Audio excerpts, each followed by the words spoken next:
So today we're going to look at shafts. Now shafts, historically, we've been thought that flex is by far the most important thing that we do when we're talking about shafts. But is it? Or is there something that is much more important?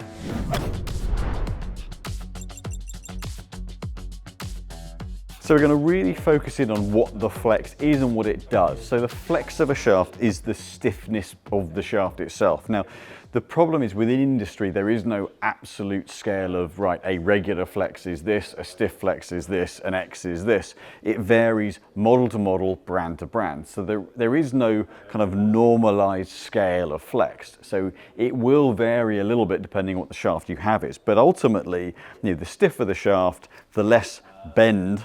So you can see from this one, the amount of wobble that one's got going on. I've picked this one because it's good to see what's actually happening. But the stiffer it is, the less of that bend you get. Now, flex over the years has been given the effective responsibility of dispersion. Now, in principle, you think, well, that makes sense. If it's moving more, if it's flexing more, then the face is less stable, therefore it's going to go more left and right. But is it? So what actually within the swing, what does this shaft do? So ultimately, everyone swings up to the top of their backswing, swings through the ball. We're going to ignore the first bit because ultimately that's not being done in the act of actually striking the ball. So as you get to the top and start down, that change in direction, what happens, that first move as you start down, that shaft bends that way. So it bends in that toe up, toe down deflection, or certainly on that plane. So as you start down, the weight of the head creates a little bit of a lag and a little bit of a bow in the shaft. Most of the time, basically in that toe up, toe down plane. And then as you come through, there's a little bit of oscillating at the shaft, but ultimately, as you're coming through the ball, it bends more in that direction. So again, it might be easier with my trousers behind this one to see there's a lead lag deflection that goes on. Now, this head can only go offline, that center line, the shaft, as far as the center of gravity in the head is off that shaft line. But the softer the shaft is, the more it can bow. What it doesn't do is it does not rotate and flip the toe over. That's not what flex does, because at no point in the swing all you're doing is kind of rotating it around that single plane. It's got movement through and it's got lead lag deflection. That's where the majority of the motion comes in the shaft. So ultimately, the softer it is, the more of that lead lag deflection you get, and it actually adds a little bit more loft. So one thing that softer flex does do is it does add a little bit of spin, and it does make it easier to get a little bit more ball flight. If there's less of that give, if you get absolutely none at all, there's none of that underneath kick, there's none of that add loft, and that center of mass doesn't drop under as much. So essentially it means it's a bit of a lower spin flight and a bit of a lower launch. But that is really what flex does. There's a major element of feel in it as well. So the softer it is, so something like this that moves around like a bamboo cane, there's a lot of sensation of give and kick and movement in the shaft, which can be both a positive and a negative. We'll come on to that. Some players really like the feeling of kick, and for others it feels like the club's getting out of control. But ultimately that's what it's doing, it's feel, which then the player will react to in the swing. But on its own, we're going to now hit some shots, but on its own, let's find out what flex really does. So let's focus in a bit on the shaft flex. So conventional wisdom is that the softer the shaft flex is, the more dispersion you're going to get. The stiffer the shaft flex is, the less dispersion. So first thing, what is flex? Now flex is whatever the brand decides that the letter on the shaft, be it R for regular, S for stiff, X for extra stiff, A for it's kind of a soft regular amateur flex, L for ladies flex. Whatever they determine that to be within the scale of stiffness, because it does vary brand to brand and model to model, there is no industry standard for it, but it's a determination of how much bending of the shaft there is, how stiff in terms of rigidity it actually is. So the softer it is, the more of that lead lag and kick and bend and bow, and the stiffer it is, the less of it. So what we're going to do is we're going to take, these are two of the same shaft model, but you're going to go from an SR flex to a TX flex. There's only 1 gram of difference, and there's only 0.1 of a torque measurement difference. So structurally, design-wise, the same series, but just the stiffness that's different. Let's see what they actually do. So I'm going to start with the softer flex of shaft. So conventional wisdom would be, as I say, for a softer flex suits a slower swing speed, it optimizes club speed, and then gives you more kick and more performance and more distance. But if it's too soft for you, then it's going to spray. So SR Flex would probably look at this one as being, Mitsubishi have some recommendations on their website for club speeds, but certainly sub 100 miles an hour, probably more down towards a sort of 85 to 95 mile an hour club speed for this sort of soft, stiff, regular flex. So, I'm going to be up over 100 miles an hour, hopefully around the 105 mile an hour mark. So let's see what it actually does performance-wise. So, 61 grams, very, very neutral balance point, stable through that tip section. So a little high on the face, but actually in terms of feel from the shaft, I can feel it give, can feel it load, and ultimately, flex wise, a softer flex, you want to get a little bit of give and kick back, because ultimately that's what we're trying to avoid by playing the softer flex. So someone with a, in principle, a lower swing speed doesn't necessarily want it to feel rigid. So part of that sensation and maybe enjoyment of using the club is getting that little bit of extra feeling of a bit extra back from it. So there's a general feel of load and give. Still stable because the shaft design is still stable at the tip end, but I can feel the whole shaft give me something back. So I don't feel like I've got to work it hard, which is, for a lot of players is a nice feeling.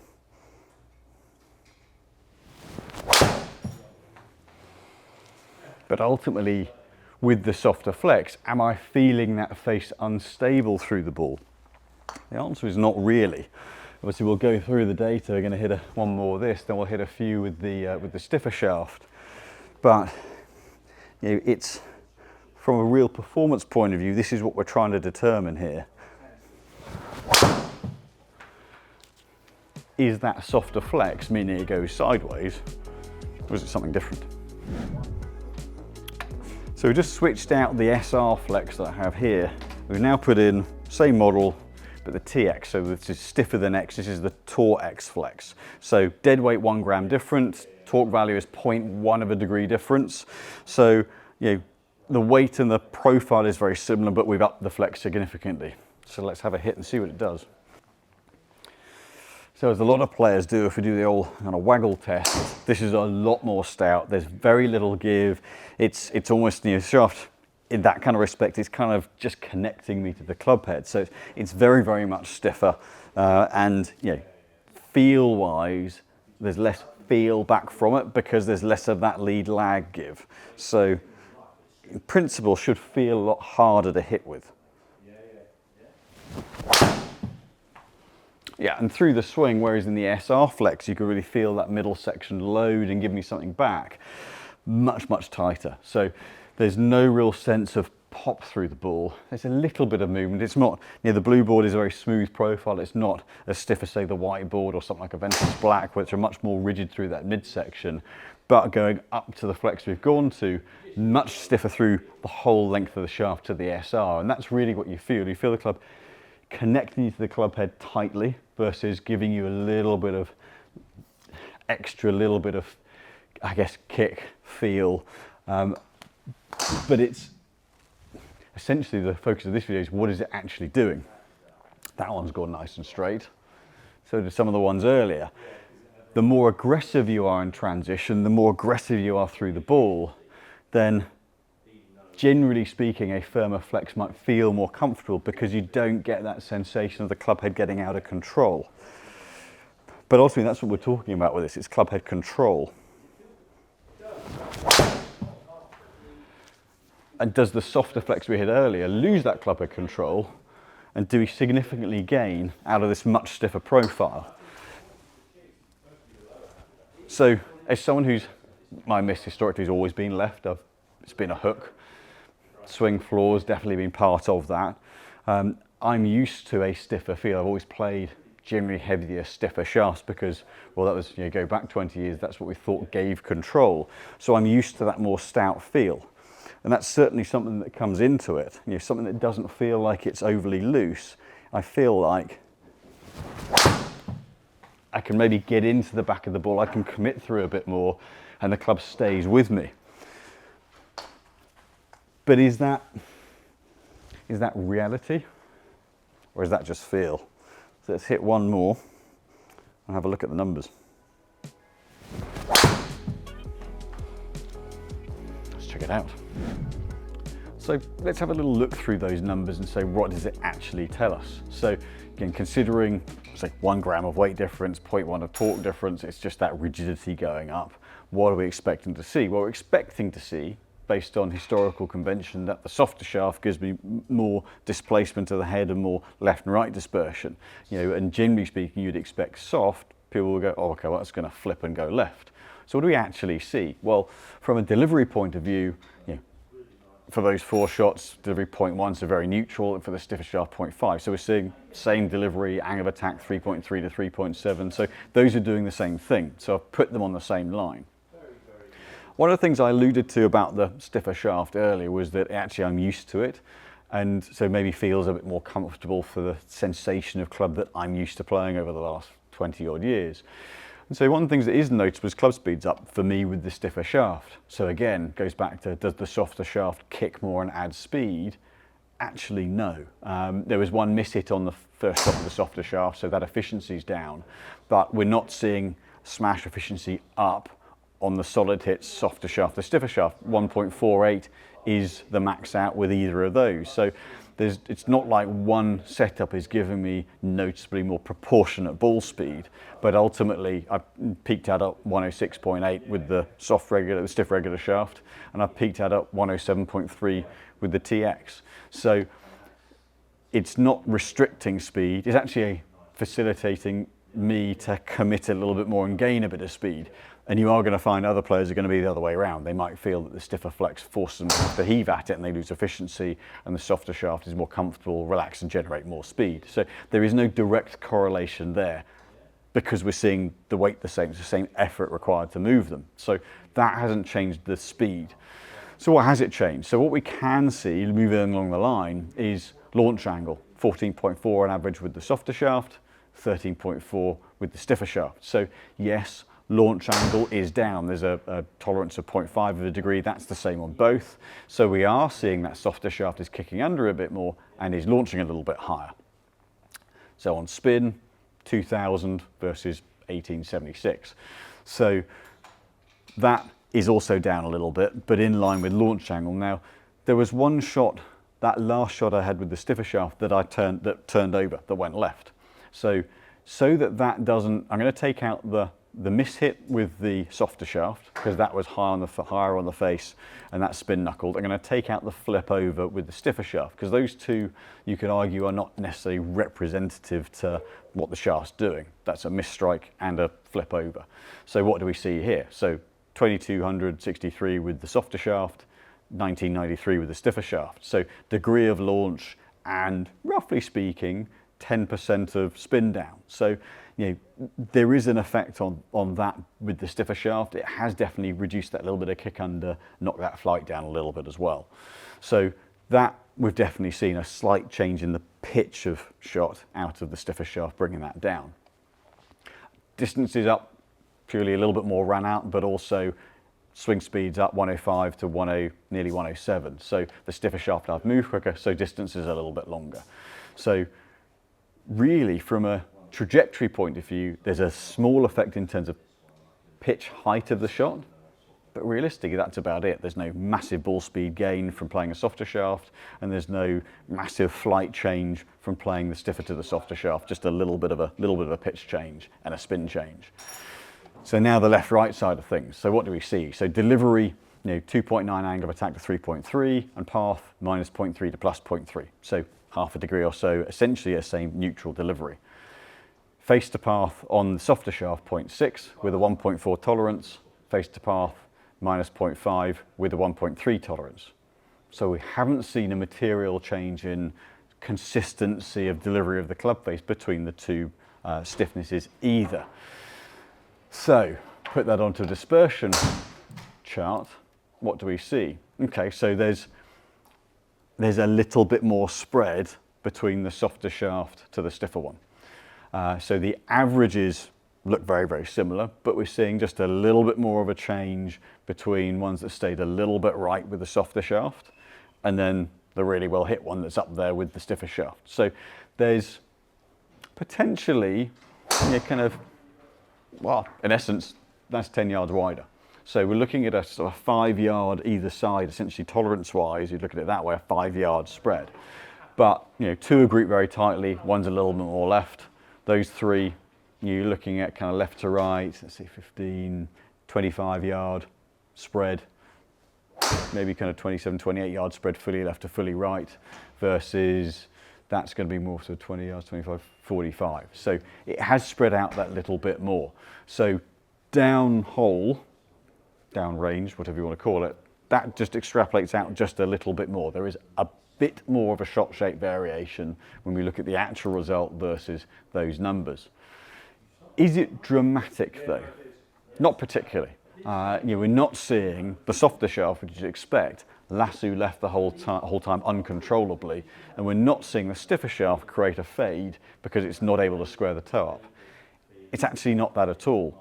What we are seeing is just a slightly tighter dispersion out of the stiffer profile for me and a little bit more of a spread out of the softer one, but there's not a definite pattern of shot shape.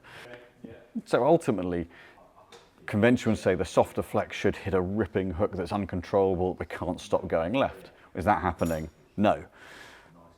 It would also say the stiffer flex is hard to get recovering, is going to hit a bleeding fade to the right, but is that happening? No. So is flex the major driver for consistency of shot pattern? Really, we'd have to look at this and go, well, not as much as most people would think. Has a small effect, but not major. But there is one other element, which we're going to look at in a moment, which does have a much bigger factor. So the other element, and one that we really focus on in fittings with shafts, is weight. So you've got total weight of shafts, of dead weight, and weight distribution, which both affect how the player and the club sync up together. So we're going to go between two shafts. We've got the Aratera, the EC1 grey, and a 45 and 75. So we've got a 30 gram difference. One's 48 grams, one's 78. So that's quite significant. Almost so 75% difference in weight between the two shafts. So why am I doing this? Well, ultimately we've gone through 3 different flex ranges. We're now essentially going 3 different weight ranges to kind of show, right, what's the actual effect? So ultimately, what are we trying to achieve with the weight of the shaft? So during a fitting, we're looking at how does the player move and how can we get the club syncing up with that player? So I'll start with the lighter one, move to the heavier one, and explore the differences. Let's pop that on the side there. So shaft weight that I play is 64 grams. So that that sits in between the two. So this one being lighter, the principle will be lighter, you can move faster, is easier to swing, generate a bit more speed, hit it a little bit further. So what does it actually do? So we haven't got that same, we haven't got a lot of difference in how the shaft actually moves between these two like we did the other couple. There's not as much difference in flex between these two shafts, but there's a significant weight difference. So if I just swing the lighter shaft, as I start down, there's not as much to hit against. There's not as much weight to use to build speed with. So I've hit through the line of the shot as I would normally without making any adjustments, straight left. So what's happened there? Path 0.0, very, very square. Face angle 6.1 closed. So if I just make my usual energy transfer in the swing and move through the shot, it's a bit like getting into impact a little bit too soon. I'm overpowering the weight of the club and I get the club there before essentially my swing's ready for it to be there. So what that does is, with my dynamics, shuts the face down, goes left. So if I do the same thing, I'm just going to try not to make any adjustments whatsoever here and just swing through the line. A little less exaggerated, but it's still got that left-hand tendency. So as a human, we are going to adjust to that on course, but I've then got to essentially back off of it to get control. So again, your path 1 degree into outer face 5.7 closed. So it's quite a significant change in how that club's coming through the ball in terms of timing element to it. That means that is where the club face is getting out of sync with my delivery. So in order to get that squaring, instead of shutting that down too soon, I'm either going to have to open the face up and hold it off, or I've got to reduce the energy I put into the club. So what most players are going to do, just quieten it off a little bit. If I take a bit of sting out the swing, take a few miles an hour off, quieten how exaggerated I hit through the line, and I can manage the club face square and I can hold it off. But I've had to change what I'm doing to make that happen. I can't just pile through the shot. I've had to take a few miles an hour off the club speed. We can get it working, but I'm taking potentially significant distance off to try to manage that club face through the ball. So let's go to the heavier shaft and see if I go 13, 14 grams heavier than what I normally play. Let's see what that does. So up the weight 30 grams, obviously there's a lot more heft to it, there's more mass there, I can feel there's more club to in my hands there. It's going to take, in principle, going to take a bit more energy to get this one moving, but again, if I just put my normal swing on, so very different pattern through the ball. So what happened was, I go to fire from the top, and essentially if it gets a little heavy, it's kind of like chaining the club to the wall here. I go, and then the club comes chasing through afterwards. So whereas with the lighter one, with the way my pattern works, I've got through it too soon and it's ripped left. With this one, 0.2 on the path, face is now 3.9 open, now we're over there. So what we're starting to see as we change, granted it's quite an exaggerated change in weight, but we're seeing different patterns through the ball of when the club is arriving relative to how I swing. So again, just hit through the line and try not to make any adjustments to the club. That one I managed to square up. Now probably a bit of a reaction to the previous one, strikes a little bit off so it's bled right, but that one has then got a bit of a catapult through and squared it up. But what we are seeing, which we didn't really see with the flex side of things, is much more of a differentiation between these shots. So, principle, this is heavier, a little more stout structurally as a result of the weight. In principle, I should be able to get after this one and it stay with me. So let's see if I hit this as hard as I can. Let's see what happens.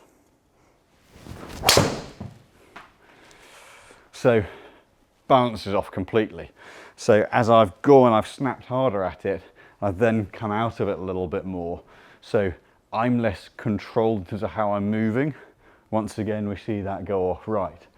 So for me, the heavier weight, if I carry on going with the swing, tends to leave the club face a little bit open, and that's moving off to the right-hand side. With a lighter one, if I full commitment, then I'm getting the club through the ball a little soon, and off left it goes. So with both of these, I'm having to manage my own timing to create a consistent pattern. Now, ultimately, with the heavier weight, I'm gonna have to work a damn sight harder to make it work.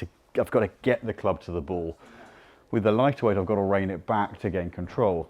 Neither of which means I'm naturally moving through the shot. So I've got to manage my own action, which, let's face it, most of us are having to do from a technique point of view anyway, but if we're having to manage the club within that as well, now we can start to see where these discrepancies in dispersion come from. So let's pit those few shots against the ones with the different flexes and see how more exaggerated that is from a pattern.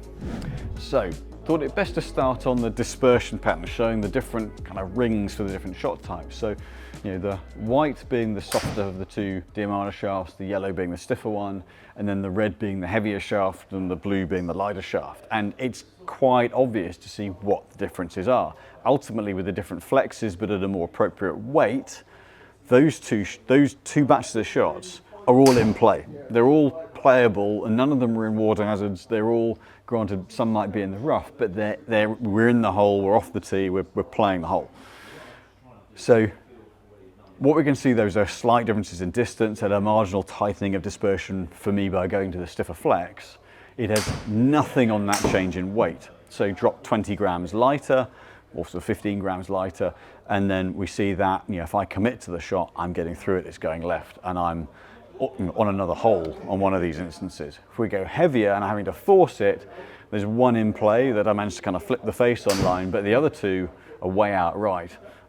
Fortunate for one of them, they found a little tongue of grass there on the third hole at PGA National. I've avoided the crocodiles on the water, but way offline. We're looking at, if we're taking 20, if that's a 25-yard off the center line, the fairway mark, well, we're looking at kind of 45 yards offline there, and even more so the other side. So what we can look at that and say is actually, there is a much bigger effect on how you can deliver the club head and your dispersion control with weight versus flex. With flex variables, they're all in play. With weight variables, well, we're missing both sides of the fairway there.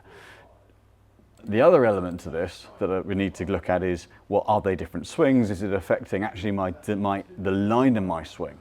In this instance, no, it hasn't. The path is the same. Path's very, very neutral, angle of attack's very much the same. But we can start to see is that face to path. From 0.5 and 0.6 with the different flexes, we're 3.3, 2.0. So we're seeing 78 feet of shot shape, 56 feet of shot shape on average, 6 feet and 33 foot. So much, much tighter in terms of dispersion and consistency. With the flex variables, much more dispersion with the weight. So that should be something we should really be looking at for shafts, not necessarily the flex. So when you're looking at shafts, what should the focus be? Well, where in the past would have all, golf industry would have said flex is the key thing. Actually, those little letters R, S, X, TX, SR, A, they're not actually that important for your overall consistency of shot. Granted, they will affect your feel, they will affect your enjoyment of the shaft from a experiential point of view. Does it make a big difference downhole as to what dispersion pattern you see? Ultimately, not really. The bit that does make the difference are the numbers denoting the weight. And that's really the key thing, is ultimately, we're trying to swing a club fast, whether it's irons or woods, we're trying to swing a club at pace and control it. So which factor allows you to control that club head? Well, it's really whether you and the club are synced up and are you in control of that club head through the ball. Mass properties are the most important thing for that. So you should be looking to find out what weight category suits you, allows you to time it and stay balanced, which is then going to give you consistency, quality strike, and consistent distance downrange, downhole as well. So focus very much on that number versus the letter that's next to it, and that will give you the key as to why that shaft is working for you in kind of the bigger scale of things versus the flex. So hope you've enjoyed that little explanation about flex versus weight. Hope that's helped to understand a little bit more about why shafts might or might not work for you. If you've enjoyed this, check out the fitting that we filmed recently to see how we put it into practice for a driver fitting for Greg. And if you like this, hit the subscribe button, hit the like button, check out the rest of the content on the channel as well.